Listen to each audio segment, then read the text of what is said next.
দেশকে যদি তৈরি করতে হয়, উন্নতশীল দেশ থেকে উন্নত দেশে পরিণত করতে হয়, তাহলে ঘরে ঘরে ইন্ডাস্ট্রি তৈরি করতে হবে।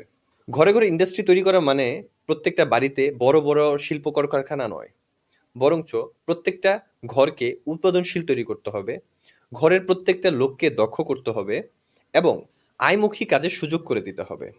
সঠিক পরিকল্পনা ছাড়া এটা কখনোই সম্ভব নয়। এখন প্রশ্ন উঠতে পারে, কেন ঘরে ঘরে ইন্ডাস্ট্রি করার প্রয়োজন? প্রথমত হচ্ছে, বেকারত্ব যদি দূর করতে হয়, তাহলে ঘরে ঘরে ইন্ডাস্ট্রির কোনো বিকল্প নেই। পৃথিবীর যে কটা রাষ্ট্র উন্নত হয়েছে, তার পিছনে কিন্তু এই একটা মূলমন্ত্র কাজ করেছিল। দ্বিতীয়ত হচ্ছে, গ্রামীণ অর্থনীতিকে যদি শক্তিশালী করতে হয়, তাহলে প্রত্যেকটা ঘরে ইন্ডাস্ট্রি তৈরি করতে হবে। তৃতীয় বিষয়টা হচ্ছে, আমাদের শহরে প্রচুর পরিমাণে কিন্তু ডে বাই ডে চাপ বেড়েই যাচ্ছে। ঢাকা শহর কেন্দ্রিক মানুষ কিন্তু বৃদ্ধি পাচ্ছে।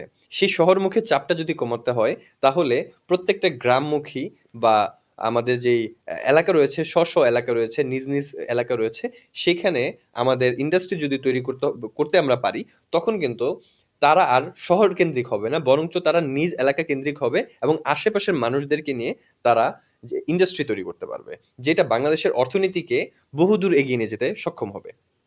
এতে করে নারী এবং যুবকদের বহু পরিমাণ কর্মসংস্থান তৈরি হবে, যেটা এখন বাংলাদেশের সবচেয়ে বেশি জরুরি।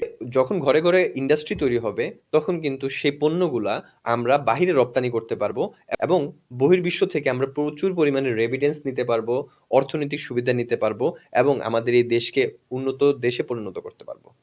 এখন প্রশ্ন উঠতে পারে যে, ঘরে ঘরে ইন্ডাস্ট্রি বা ঘরভিত্তিক ইন্ডাস্ট্রিতে কি কি ইনক্লুডেড থাকবে বা ঘরে বসে কি কি কাজ করা যায়। আমরা ইতিপূর্বেই দেখেছি যে ঘরের মধ্যে যুবকরা বসে তারা কাজ করছে ফ্রিল্যান্সিং টাইপের। ফ্রিল্যান্সিং এর মাধ্যমে কিন্তু বাংলাদেশের লক্ষ লক্ষ যুবকরা তারা বহির্বিশ্ব থেকে তাদের পার্সোনাল ওয়ার্ক বা স্কিলটাকে ডেভেলপ করে বহির্বিশ্ব থেকে বাংলাদেশে টাকা আনছে এবং সেগুলোর মধ্যে ইনক্লুডেড রয়েছে ডেটা, রয়েছে গ্রাফিক্স, এছাড়াও অনেক অন্যান্য ধরনের কাজ। আমরা জানি বাংলাদেশে প্রচুর পরিমাণে হস্তশিল্পের কাজ হয়। প্রত্যেকটা নারীরা যদি তারা সংঘবদ্ধ হয়ে প্রত্যেকটি ঘরে তাদের সদস্যদেরকে নিয়ে এই হস্তশিল্পের কাজগুলো করে, বহির্বিশ্ব যেটার অনেক চাহিদা রয়েছে, আমরা কিন্তু চাইলে সেটা বাংলাদেশ থেকে বহির্বিশ্বে রপ্তানি করে বাংলাদেশের এই হস্তশিল্পটাকে অন্যরকম একটি মর্যাদার স্থানে নিয়ে যেতে পারি। কিন্তু at the end of the day আমাদের মেন বেনিফিটটা কিন্তু হচ্ছে অর্থনৈতিক সুবিধা ভোগ, এবং আমরা সেটা পাচ্ছি।